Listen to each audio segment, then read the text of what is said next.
Deep Cuts, desde los MonoFuzz Files, regresan las entrevistas que tienes que escuchar. Let's discover the hidden tracks, el otro lado de la historia.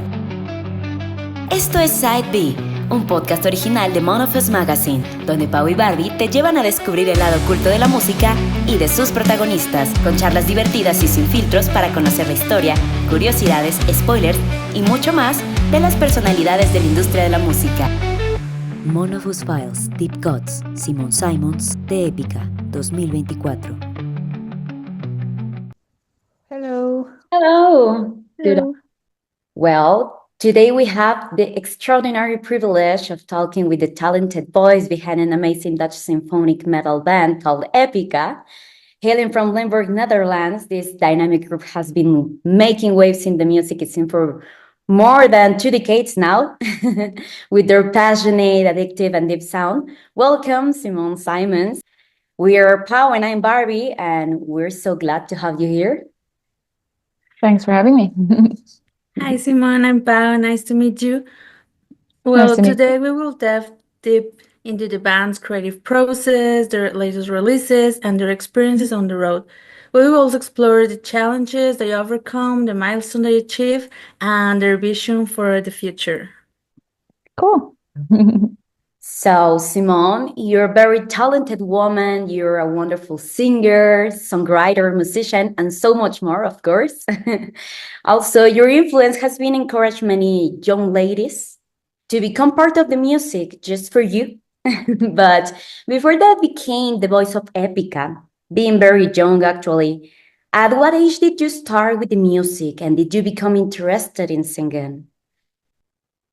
I always loved singing as a little girl, typically along with all the Disney songs. You know, that's when you get in touch with music as a very young child. Of course, my parents love to listen to music, but they are not musicians. But singing was always a really great way for me to, express my happiness. I kind of sing when I'm happy, or it makes me happy. So it's like a circle in a way. And in school you get to play the flute, you get music lessons.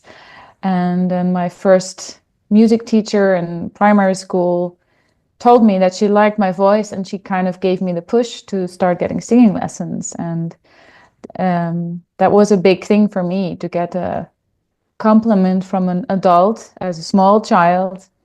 And she gave me that push, and that's where the ball started rolling, so to speak.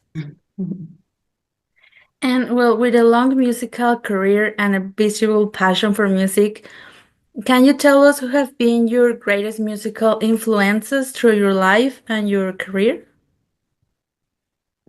I always loved, as a little girl, the Spice Girls and the Backstreet Boys. So my initial thought was to start also like a girl group with my sister. She also liked to sing. And when I became a teenager, I think around the age 14, 15, I got in touch with rock, and then slowly after that, metal music.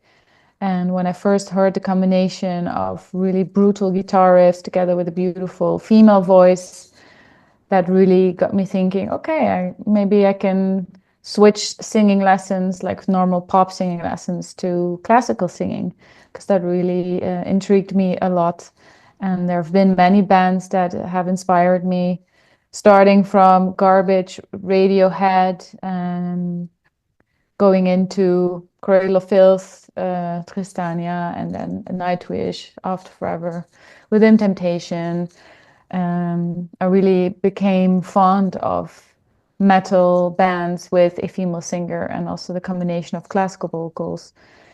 But in my early days with singing lessons, I was looking up to singers like Whitney Houston and Celine Dion or Mariah Carey, the really like powerful voices. And the first song that I actually ever performed when I was 12 years old was a song from Whitney Houston. And I recently watched another video of her, I think it was on Instagram, where the song that they had in The Bodyguard, I Will Always Love You, which is originally from Dolly Parton, which I didn't know. I thought it was Whitney Houston's song. I thought, again, that woman had such an amazing voice, also Celine Dion. But nowadays, I don't really listen to Whitney Houston or Celine Dion anymore. If it are like pop singers, I really enjoy Adele or Lady Gaga, Marina, Aurora. Those are kind of the singers that I love to listen to in my free time. Something different that get much energy after. So now to put people in context, for those that don't know you already, you arrived to the Sahara Dust project being so young. Now it's known as Epica. Can you tell us about the origins of Epica and how you became part of the band? Well, the band back then indeed was Sahara Dust, and I was very young. I was 17. I was still in high school, and I had singing lessons. And when Mark started the band, I was his girlfriend back in the day, so he knew that I had a voice that, you know, he could work with, and he was very interested in my singing as well. But I was so young, so originally I was very doubtful being in a metal band. I had only a few, or basically that only performance when I was 12, and I thought it was very traumatic. I was so nervous, which is really funny because nowadays I am never nervous for a concert. I really feel like a fish in the water. You know, I don't mind singing in front of a lot of people. But it was 2002, I think. They asked me again, like, "Are you sure you don't want to do it?" And I thought, you know what? I even contacted my singing teacher, asking him, "Do you know maybe a singer that wants to sing in a metal band?" But it turned out that it had to be me, and I thought, you know what? I'm just going to do it. It sounds scary, but I have a good feeling about it, and here we are, 22 years later, still going strong. Well, now that you mention it, after nearly 2 decades of making music, what motivates you to keep exploring new artistic horizons? I think it's not just a job. It's more like it's a lifestyle that I grew up from being a teenager into a grown woman. I'm a mother as well, and I love traveling the world. I just love singing, creating music. I love the guys in the band. We're like a family, and I don't know, we're just motivated. We have the most loyal fans.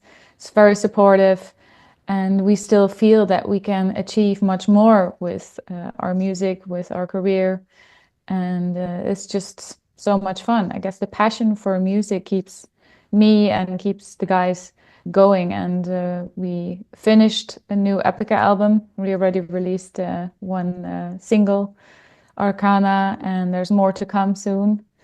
So I don't know, I think with each album we still improve, we still find cool new ways to develop Epica further, and I think there's still some next levels to achieve. And talking about their last single, well, you released your album, The Alchemy Project, in 2022, and you give us a new vision and also a new perspective of how music is going to be in a near future from Epica. So that new single, Arcana, it's simply delightful and magical. What was the inspiration behind of this song? Well, it was kind of a lot of things coming together. Rob and I are, besides colleagues, we're also really good friends, and he had a deck of tarot cards with him, and I thought, you know, just for the fun of it, let's do a session, you know, let me draw some cards and then you explain to me what they mean. And it was a very enlightening experience, I guess. And I thought, you know, the song, the music was also written by Rob. And then I came up with the idea, like, what if I write a song that's kind of inspired by the meaning of the tarot cards and the session that I had with him and what I think it meant for me at that time in my life and where I am now. So yeah, it's a very, how do you say, soul searching kind of topic. And that's something Epica has been writing about for quite a while. But so far we haven't touched on the tarot subject. So I thought this could be a cool topic to integrate in the new album, which is all about reinventing yourself, like a rebirth, renewing yourself. So it was kind of a cool thing to draw inspiration from. And talking about this song, well, every process and production has its own challenges. So did you have any particular challenge with this song? Maybe, I don't know, in the creative process, like you say, or in the studio recording the song? I think Arcana was one of the songs that came together quite quickly. We had many writing camp sessions in Holland. We rented a house where we were meeting a couple times for like a week in a row, and we were all just sitting together. And Rob had also kind of a clear view of what he wanted, like vocal wise, and then he just let me do my thing, and it went very naturally to write the lyrics. And the recording of the album for me, the vocal recordings, took place in the summertime, which is a good time to do so, because autumn, winter is the time where everybody gets sick. So for me, it's great if I'm in the summer in the studio, so I'm, in a good shape, or not running a risk of getting a cold and that it affects the voice. Because I did have to record albums back in the day where I did get sick. Luckily, you can't hear it. I know which songs are the ones, but it was a very smooth process. We worked together with the same producer, Joost van den Broek, who became a little bit like the seventh Epica band member, and it's great working with him. Everything just, we were diving into all the little details, and we were really concentrated on making the songs as a band together, because I think people that don't know Epica, they don't know that we don't live in the same village. We live actually in 4 different countries. So for us to get together and really work on the songs is tricky. And we started doing that already for Omega, and we really liked that, to clear our touring schedule, because we tour a lot, and to really be there together, and not everybody at home in their home studios, but you get a total different result if everybody's there in the same room. You feed off each other's creativity, and that's very beneficiary for the songs. And with many creative people being part of a band, talking about that creative part, how is the creative process? Who start with the ideas for the songs? Everyone contributes with ideas, lyrics, beats, or there's just only one creative designated mind behind the band? No, everybody gets to write songs, and some songs, I think the guys did write like demo songs on their own, because we all have our home studios. And when we were together in the writing camp, then we were sparring off ideas and sending each other the files, and then everybody was working on a random song at the same time. There was a funny moment where I think Koen, Arjen, Rob, and I were sitting in the living room area, but kind of far apart from each other. And Koen was working on a song, and he thought he had his headphones plugged in, but it was running like out of the speakers. And then we said, "Oh, Koen, that sounds great. Which song are you working on?" And he's like, "Oh shit, you guys could hear what I was working on." So it was everybody in different rooms. Isaac was in the attic playing the guitar. And I had to wait until very late before I could go sleep, because he went on writing music, recording guitars until almost 1 o'clock in the morning. But it was a really lovely experience, and everybody gets to write songs, and everybody gets to work on those songs. So, we all put our little own salsa on the songs. And well, talking about songs, now looking back at your career, which song from your early albums do you feel has grown or changed in meaning over the time? Oh, good question. I did sometimes when I have long car drives, I like to listen to the Epica discography and some of my favorite songs, and then just let a whole album run that I don't listen to that much, and to kind of analyze the songs. And when we play live, we play up to 2 hours, but we have now 9 albums. The ninth is coming soon, and a couple of EPs. So it's tricky for us to play all the songs. And sometimes I think, oh, I would love to play that song again because I love it so much, but we can't do 6-hour shows. So it's difficult. But the first song that was ever written, the first 2 were Cry for the Moon and Elusive Consensus. Cry for the Moon is a song that has stayed on the set list, and it's a fan favorite. But now with the symphonic synergy that we did in Amsterdam and soon also in Mexico, we played a different version of the song, and it kind of made me fall in love with the song more, because it also can be annoying for the band to play that song over and over, because the fans love it, but for us it's the song, oh, we played this so many times, but it's always a beautiful moment in the set. So, and a great sing-along. So Cry for the Moon is definitely one of those, but I love all the Epica ballads. You know, I would wish we could play more ballads. It's always a lot of fun for me to do that. And a timeless classic would be Tides of Time, which we also did during the symphonic synergy. It's an anthem for all the people that we lost, you know, the ones that have passed on to the next life, or just, you know, friends and family can also part ways. And it's great to see how it always touches the audience, and it's a beautiful song. I actually sang it again today in the car. I had to practice it again, but it's hard to choose. I think we built up quite a good discography with songs that have, how do you say, passed the test of time, or how do you say it? Yeah, that are timeless and can still be enjoyed in this time, 21st century. Well, you said before a little about the perspective of touring around the world, but talking about something more personal, what lesson about music or life that you can learn about touring, and also being a powerful female voice in the industry that encourage many others to go for the music? I think music is one of the most beautiful things in life, and to be able to work in that scene is definitely a blessing in a way, you know, to make a living out of it.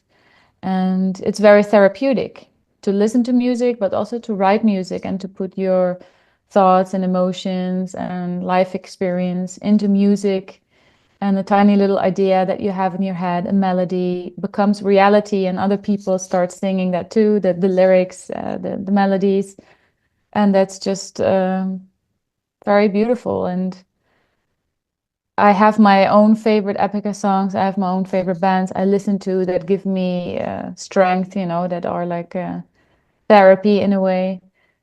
But it's great when other people tell you that you do that for people, because yeah, you're in your own little bubble when you're on stage and when you're writing music, but then when you actually interact with the fans, or when you see their faces, that it really is it can be a lifesaver. You know, I've got that message many times, and that also is a thing that keeps us going, you know, contributing something good to the world and offering light in darkness, so to speak. Yeah. Well, to continue with that personal part, if you could go back in time to the very beginning of the band, what advice would you give yourself? Trust in the process, I guess. And I did not at that time dare to dream that we would reach the success that we have reached, and that we would still be here going strong.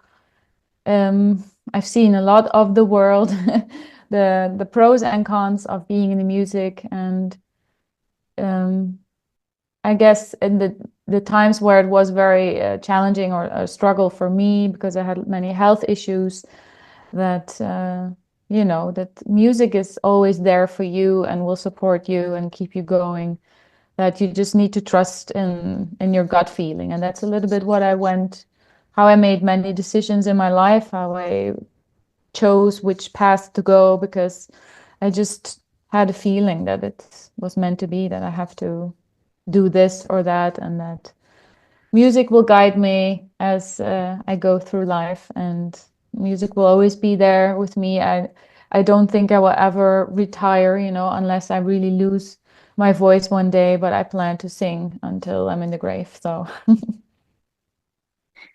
And well, with new music coming soon, and we are also very close to having you in Mexico City for two wonderful shows that I'm sure they're going to be spectacular this 7th and 6th December. How does it feel to perform at the Auditorio Nacional, one of the most iconic venues in Mexico? we've played many times in Mexico, and Mexico holds a very special place to our heart. We've been going there since the beginning. And a lot of people, especially also musician friends, we tell them that we're going to play at the Auditorio Nacional. They're like, "Oh my God, that's amazing! You're going to love it." And they say you have to walk up in front, like in the audience, all the way up to the top to have a look at it and see how mighty it is, and that it's going to be a beautiful experience. All the shows we've done in Mexico have been amazing, and this is going to be even more amazing.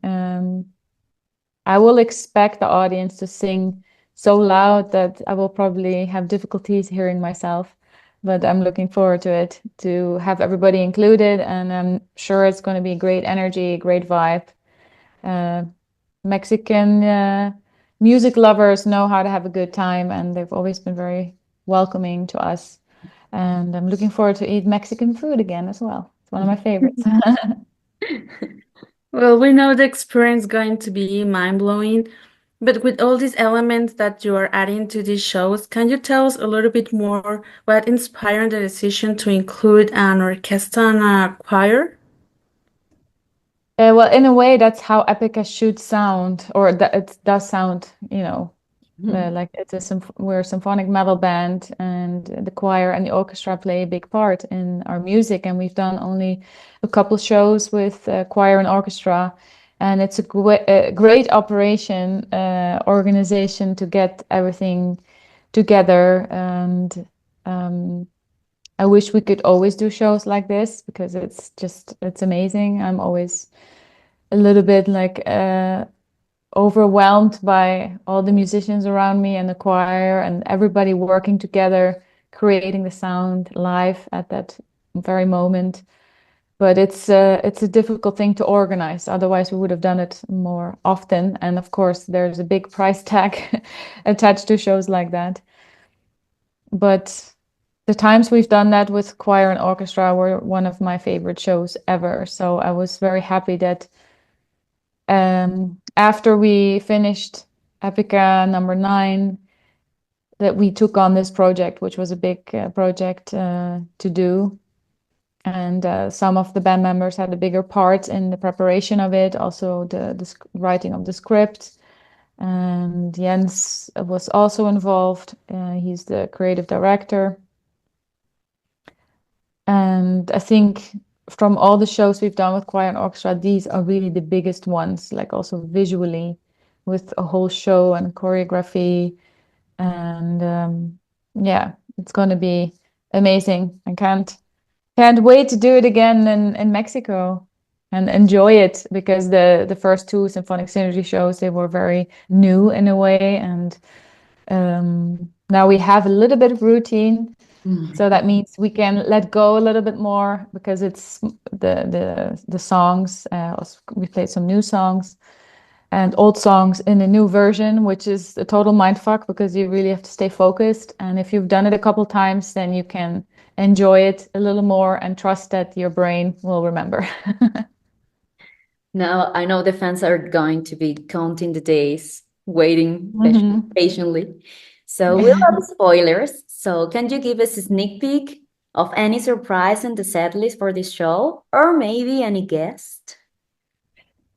Well, we have a lot of guests on stage. It's going to be, I heard, because the conductor is Mexican, Okay. And he has his own orchestra that he works with, and he said that's the orchestra we will have in Mexico, and also a choir, and it's going to be double the size of what it was in Amsterdam. So more people on stage.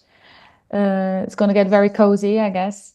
But I will not spoil any surprises, but we will definitely incorporate something just for our Mexican fans. If you had to describe the upcoming Mexico City concerts in one word, what will it be and why? Mind-blowing. If I say epic, it's too lame because that's an easy answer. But it's definitely going to be epic, bombastic, mind-blowing. Mind-blowing is almost like two words, but I guess that's the one. The response we've gotten from the people that were at the show in Amsterdam and also saw the live stream really said that it was like next level Epica, and that we set the bar high. So it's great that we get to do it in Mexico with a bigger orchestra, bigger choir. So it's going to be an even bigger party, and I can't wait.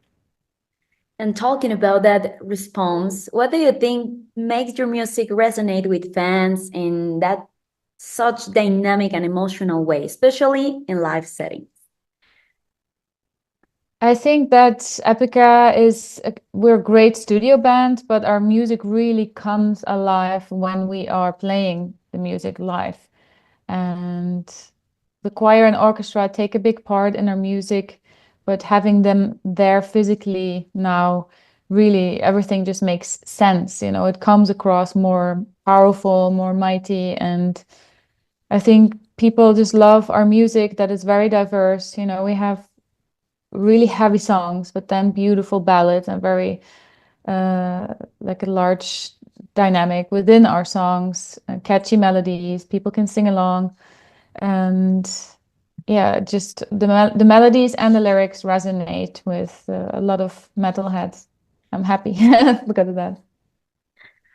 Well, talking about fans, they often use social media to share their love and admiration. Has the band experienced any particularly touching or unforgettable interaction with the fans online that they have impression on the band? You mean like if fans write us messages or? Yeah. I recently got an email from a fan that said that if it wasn't for Epica, he wouldn't be alive anymore. And I thought, ooh, okay, that's a huge compliment, but also very emotional, I guess. But I think music really has a healing power to it, you know, all the instruments, but combined also with the right words and the meaning of the lyrics, and also the way you can interpret lyrics and make your own stories out of it. I feel it with myself that some songs, some music, some voices even, you know, it's very personal. But yeah, I think life without music would be very boring, and I always call it like your invisible friend. You know, when you're going through a tough time, you listen to beautiful songs. It just makes you feel everything more intense, and it's an invisible friend that is always there for you. So I'm happy to be the invisible friend of many people. You're in their life and you're part of their soundtrack of many of their own adventures. Well, we're coming to the end of the interview, but tell us, which are for you, 3 songs that you consider the most iconic of Epica that everyone need to know, 2 songs that you really enjoy performing live, and 1 song that it's very important for you. Oh, I have to check on Spotify. all the songs, because there are so many now. 3 songs to describe Epica: Kingdom of Heaven 1, Unchained Utopia, and Cry for the Moon, I guess. 2 songs that I like to play live. What's the next one? And 1 song that it's very important for you. Okay. two songs that I love to sing live, Tides of Time. And I also really love Unchained Utopia because it's just one of my all-time favorite songs. And I do also think it really defines the sound of Epica with a catchy choir and a cool groove. And one song that's very important to me, I guess that's a song that's not released yet. That's on the new album. So that's going to be a mystery song. We're going to wait patiently. Yeah, that's going to be a big question mark. But when the album comes out next year, then I will tell you in the next interview which one it is. We'll be waiting for that. Before we finish this amazing interview, we would like to share your social media so this way we can stay connected with you and follow all your journey. Epica is, I don't even know. I think it's Epica Official on Instagram. And my name is just Simone Simons on Instagram as well. And I also have my own website, simonesimonsmusic.com, where my solo album is also, Vermilion is on there. So I'm not so active on Facebook. I'm not on Twitter anymore. So, and then we have TikTok, which is also at Epica, and also my name in full, I think, at Simone Johanna Maria Simons Official. I don't know. I'm never on TikTok, so I can't say anymore, but it's easy. My name at Simone Simons and at Epica Official. Great. We're going to be in contact with you. And also, There you go. we really enjoy so much this time. And well, thank you so much for bringing out your time. And I know that it's a little late for you. I'm going to bed now, or I have to bring my son to bed, and I'll probably fall asleep too. All right, goodbye. Thank you for the interview, and I guess I see you at the show. You guys are coming? Yes. All right, amazing. So much, Simone. Have a wonderful night, and Thank you. going to be super happy to see you at Auditorio Nacional pretty soon. I can't wait. See you there. Adios. Thank you. Bye.